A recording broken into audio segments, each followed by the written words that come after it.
Most innovation tools teach you how to win. Inversion thinking teaches you how to lose on purpose.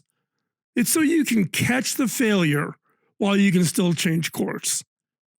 Every playbook, every case study, every innovation workshop is built on the same question.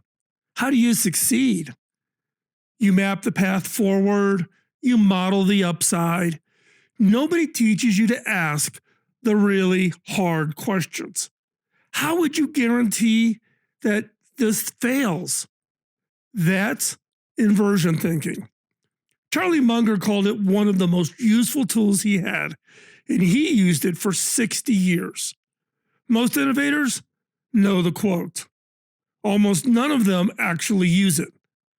And by the end of this episode, you'll know why this gap exists, what it costs, and the exact steps to close it. If you want to try this on a real decision right away, I've built a free tool for it. The link is below, and I'll come back to it later in the episode. So let's get into it. What is inversion thinking? Inversion thinking is the practice of reasoning backward from failure. Instead of starting with what does success look like and how do I get there, you start with what would guarantee this fails, and then design those conditions out of the plan. You'll also hear it called thinking backwards. And when it's aimed at a project before launch, maybe a pre-mortem is the term you will use. Munger's rule was 3 words: invert, always invert. Or in his blunter version, the quote that everybody likes to quote from Charlie, all I want to know is where I'm going to die, so I'll never get there. People hear this and think pessimism. It's not. A pessimist names the failure and stops there. Inversion names the failure and uses it to redirect the plan while the fix is still cheap to implement. Now, in this case, I'm going to go back to my HP heritage and share with you a story. I'm not sure I've ever shared it on this podcast before or here on the YouTube channel, but here you go. I'm going to go way back to 2005. HP built a technology and launched it called Halo. For a short period of time, Halo actually reported to me when I was CTO at HP. It was the best telepresence system in the world. You walked into a Halo room and the people on the other side looked like they were sitting across the table from you. Life-sized, perfect audio, perfect lighting. Nobody had built anything close to it. The team that made it was absolutely brilliant out of HP Labs, and they believed one thing without question: quality wins. They built rooms that cost $500,000 each.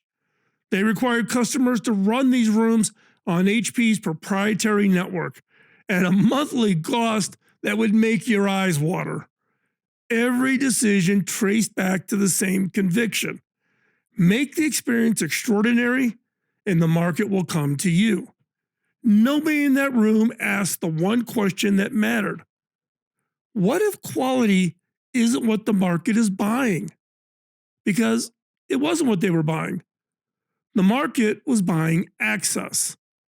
Cisco way back in 2005, and then when Zoom came out, came at the same opportunity from the opposite end. Good enough quality on any device, on any network, available to everyone. They understood what the Halo team never tested. In communications, reach beats quality. Every new user makes the service more valuable to everybody else already on it. So the product that spreads to the most people win, even when it isn't quite as good quality. That network effect beat Halo so completely that Zoom became a verb. HP defined the category, then gave it away. In 2011, under very intense quarterly pressures, HP sold Halo to Polycom for $89 million, a fraction of what we spent to implement it, launch it, and all of the installs that occurred with Halo rooms around the world. What's really surprising is in 2022, HP bought the business back by acquiring Polycom for $3.3 billion, 37 times the price to reacquire a category it had invented. The failure was visible the entire time. It lived inside one assumption nobody questioned: that quality was what the customer cared about most. An inversion exercise would have dragged it into the open, asking, how do we guarantee Halo fails? And one honest answer was already the plan. Bet everything on quality. Price is for the few. Lock it in on our own network. Leave the rest of the market wide open for a cheaper rival. No crystal ball required. Read the plan from the other side, and the failure was sitting right there. So, let's get into inversion thinking. Inversion runs in 3 steps, 3 moves. The first 2 are really mechanical. The third is where the discipline lives and where most people quit. So move 1, invert the question. Take the goal and flip it. Step 1, write your goal as 1 sentence, the way you'd say it to your board of directors or to your manager, like, we will win the telepresence market with the best experience available. Okay, some people can sign off on that. Step 2, turn it into a failure question. Same goal, opposite direction. Like, how would we guarantee we lose the telepresence market? Step 3, list every path to that failure. Don't rank them. Don't defend anything. Write down every way it could happen, including the ones that feel unlikely or embarrassing to say out loud, like price, distribution, a competitor's move, a wrong read on the customer. Now, step 4, sort each one based on if it's recoverable or not.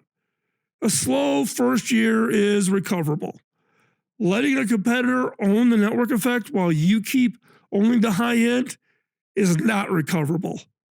The one you can't undo are what matter here. Set the rest aside. Okay, now you got your list. Move 2, find the load-bearing assumption. Behind every failure you can't recover from sits a single assumption holding the whole plan up. So, find it. Step 1, take your most serious, irreversible failure modes, the one from move 1 that would actually end the project. Step 2, ask what would you have to be true for that failure to never happen. For Halo, enough customers will pay a large premium for superior quality, and they'll do it fast enough to matter. That sentence is the load-bearing assumption. Now, step 3, ask whether you tested that assumption or you inherited it. Did you confirm it with evidence, or did it just ride along with the idea because it felt obvious, it felt comfortable? Everybody loves quality. The Halo team inherited theirs. Quality felt like, well, it's an objective good. So nobody checked whether the market agreed. In step 4, if you can't point to the evidence, you've found your real risk. A plan resting on an untested, load-bearing assumption is a bet wearing the costume of strategy. It doesn't matter how solid the rest of it looks, it will ultimately not end with a good result. Now, move 3, decide what you're going to do with it. Once the assumption is exposed, you really have 3 honest choices. First, you can kill it. If the assumption is false and the failure is irreversible, Stop now while the stopping is still cheap. 2. Change the plan so the failure mode disappears. The Halo room had time to do this.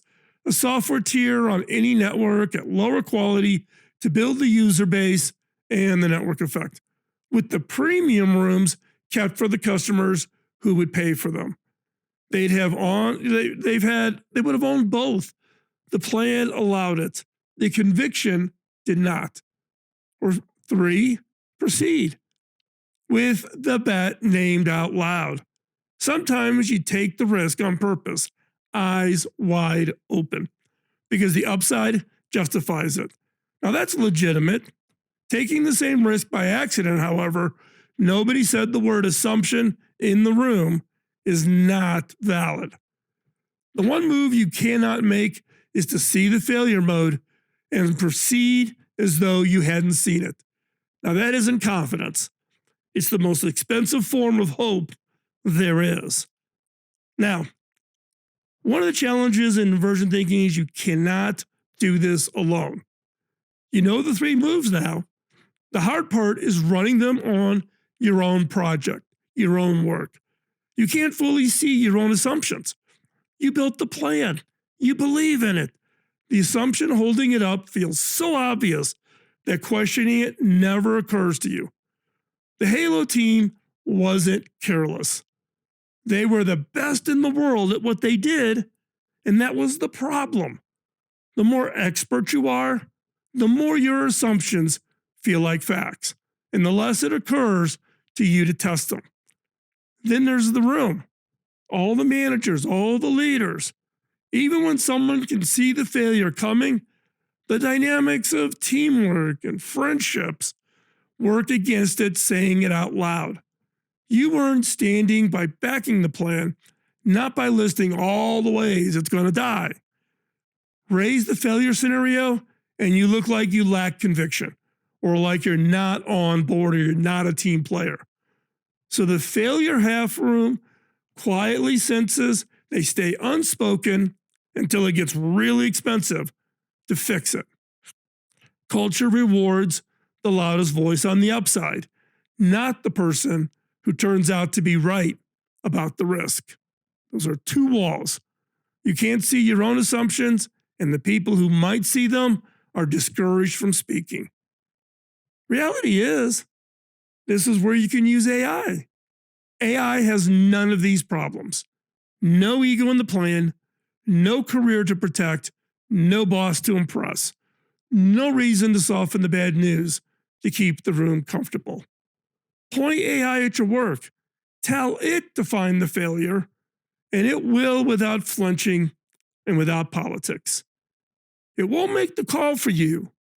It surfaces the failure modes you're too close to see, then you do the judging. That's how you practice this skill on your own. You sit down with a real decision and a partner that has no reason to spare your feelings. So now I've built an inversion thinking AI prompt set for exactly that. You can catch it in the show notes, or the link is in the description below. One makes the AI write the postmortem of your project before you even started. Another prompt has it play out as a competitor designing for your defeat. A third one walks you to the single assumption your whole plan is betting on. You bring the decision and the judgment. The prompts make sure nothing gets skipped just because it's uncomfortable to look at. Here's your work this week. Take one real decision you're sitting on, something with actual stakes, and run it through the AI prompts. It's free over at innovation.tools, or use the link in the description. Now, face it, inversion thinking is about also the long game. The people who use it aren't more negative than their peers. They're more honest about which risk they can walk back and which ones they can't.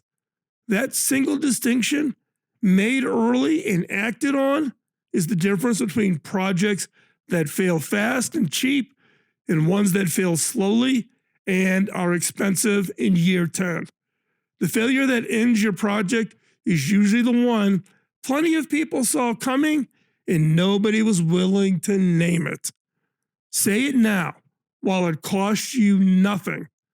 So here's my suggestion. We're going to be covering a series of these types of skills around making sure your project is successful. So subscribe for the next episode. You don't want to miss it. And we'll see you next week as we continue this discussion. Go out there, work on your ideas, and make them successful by being honest with yourself and using the tools we all have available to ourselves. We'll talk to you next week. Bye-bye.